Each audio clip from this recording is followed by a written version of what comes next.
so what's the Giants' next move? Well, they're really trying hard to get Olivier Vernon. Now, they got a lot of competition for him. He's the hottest defensive end on the market right now. At 25 years old, free agent from the Dolphins. Jacksonville is after him, so we'll see what happens. But, they're thinking if they can get Vernon along with JPP at defensive end and then Damon Harrison to lock down the middle against the run, that was a big signing. They were really after him.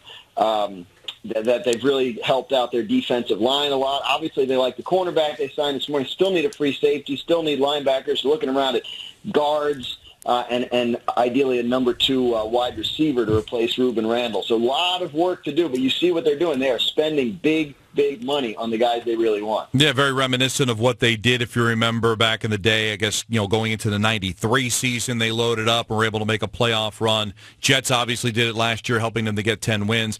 You mentioned linebacker, and to me, that has been their Achilles heel now for how long? I mean, we're talking a long time. I'm not sure if the draft is an area for them to go. It's been decades since they've drafted a linebacker in the first round. Is linebacker right now their number one priority, or is it still working on that defensive line? Well, again, they're trying on Vernon. If they don't get Vernon, then they got to go a little cheaper at defensive end, and maybe they do spend more at linebacker. If they're looking, they need somebody man the middle at linebacker. John Beeson retiring. They don't really have a middle linebacker for their 4-3, and that's very important, as you know, in a Steve Spagnuolo defense. So they would like to find someone like that. That could be maybe an older player, a veteran who has some leadership skills. But they're really trying to focus, and I know Harrison doesn't address this, but they are trying to focus on the pass rush as much as possible. So if they sign a linebacker, like a strong side linebacker, it's probably going to be somebody with a little bit of pass rush ability that can move up to the line and help out in that area. All right, so when they signed Jenkins, obviously that would give them a lot of money. Did they just not want Prince? Is that what it came down to? Because they probably could have gotten Prince for less than this guy. Well, without question. Yeah, I mean, they give Jenkins $12.5 million a year. I don't think Prince is demanding that. But, yeah, I think I really feel like the Giants with Prince got to a point where they said, look, he misses too many games. He's only played 16 games once in 5 years. Considering that, we feel like we can do better. They think Jenkins is a high upside guy who is still improving, but has already shown at this point in his career an ability to make plays. He has 6 return touchdowns in the last 3 years, 5 interceptions, and a fumble recovery. His reputation is a bit of a gambler in coverage, but you can look at that 2 ways. If you're the Giants, they look at it as, well, he's aggressive and he can kind of dictate the action on the outside along with Dominique Rodgers-Cromartie. So this is just a player they like better than they like Prince Amukamara, and that's the decision they made. See, that's what I was going to ask you, Dan, and we'd have to go back like almost a baseball sabermetrician to figure this out. But, I've heard he gets burned on a big play 1 every 3, but 5 of his 10 interceptions went to the house. So is he aggressive or is it situational? Because the Rams weren't very good early in the season. Is he somebody trying to make a play, or is this something that they believe that as he matures, he'll get better at being a little bit more conservative? Well, they do believe that as he matures, he'll get better, but I don't think they're going to want to limit his aggression. If you look on ESPN.com, I'm going to do a little plug here. If you look on ESPN.com, we did a piece earlier today where I talked to Matt Bowen, who's a former NFL defensive back who writes for ESPN.com now. Drives me crazy, these guys that are big-time football players and also can write. I wish I was that good at 2 things. But, he said of Jenkins that, he's just a classic high-risk, high-reward cornerback, but he likes him. He said, there are times where he lacks eye discipline and has poor technique, but because of that, he feels like that can be coached up. Whereas if you have a guy who's aggressive and wants to jump the route and wants to try and make the play, that's something not everybody has, and you can't coach that into a guy. Whereas you can improve the footwork and the technique and the eye discipline and all that stuff. So, I think the Giants are thinking, well, they like their defensive coaches, and they feel like this is a guy with a huge amount of talent that they can work with, and who also already brings a benefit that outweighs the detriment that he might bring. Dan Graziano covers the Giants for us. Dan, are they looking to do anything free agent-wise on the offensive side, or will they address some of that on the draft? I heard that they were poking around on offensive linemen, particularly guards, although a lot of guards are signing.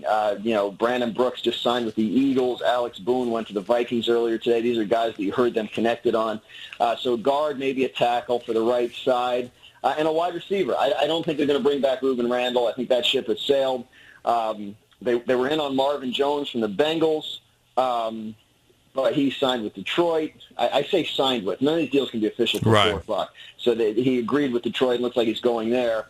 The other Bengals receiver, Mohamed Sanu, who's a New Jersey kid, a Rutgers product, that's someone they're interested in. They have competition for him. The Patriots are in on him. You know how the Patriots love their Rutgers guys.